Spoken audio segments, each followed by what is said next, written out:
আসসালামু আলাইকুম, সবাইকে স্বাগতম। আজকে থাকছে কুমড়ো দিয়ে চিংড়ি মাছের তরকারি, ঝোল ঝোল তরকারি। আসুন তবে জেনে নেই কিভাবে রান্না করব কুমড়ো দিয়ে চিংড়ি মাছের তরকারি রেসিপি। প্রথমে আমি নিয়ে নেব এক টুকরা কুমড়া, আর নিয়ে নেব খোসা ছাড়িয়ে রাখা চিংড়ি মাছ, সাথে নিয়ে নেব পেঁয়াজ, রসুন, মরিচ, জিরা। কুমড়াগুলোকে এভাবে আমি কেটে নেব, আর মশলাগুলোকে এভাবে বেটে নেব। কড়াই গরম হয়ে গেলে তাতে দিয়ে দেব তেল, আর দিয়ে দেব সামান্য একটু মশলা।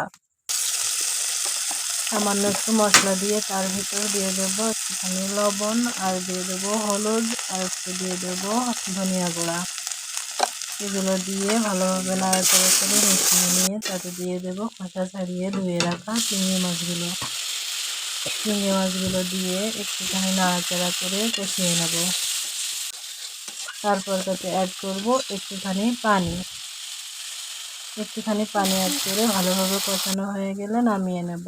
এবার আমি বাকি তেলে দিয়ে দেব বাকি মশলাটুকু, আর দিয়ে দেব পরিমাণ মতো লবণ, হলুদ ও ধনিয়া গুঁড়া। এগুলো দিয়ে আমি ভালোভাবে নাড়াচাড়া করে নিয়ে কেটে রাখা কুমড়াগুলো দিয়ে দেবো। মিষ্টি কুমড়াগুলোকে দিয়ে ভালোভাবে নাড়াচাড়া করে মশলার সঙ্গে মিশিয়ে নেব। তারপর অ্যাড করব একটুখানি পানি। এই পানি দিয়েই আমি কুমড়াগুলোকে সেদ্ধ করে নেব ভালো করে। ঢাকনা দিয়ে ঢেকে 10 মিনিট জাল করে নেওয়ার পর তারপর আমি একটু নাড়াচাড়া করে অ্যাড করব পানি। অ্যাড করে নেওয়ার পর এভাবে জাল উঠে গেলে দিয়ে দেবো কষিয়ে রাখা চিংড়ি মাছগুলো। এই হয়ে গেল আমার চিংড়ি মাছ দিয়ে কুমড়োর তরকারি।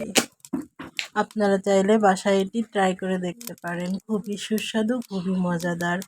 আমার ভিডিওটি যদি একটু হলেও ভালো লেগে থাকে তাহলে প্লিজ লাইক, শেয়ার, কমেন্ট করে দেবেন। সবাইকে ধন্যবাদ। আল্লাহ হাফেজ।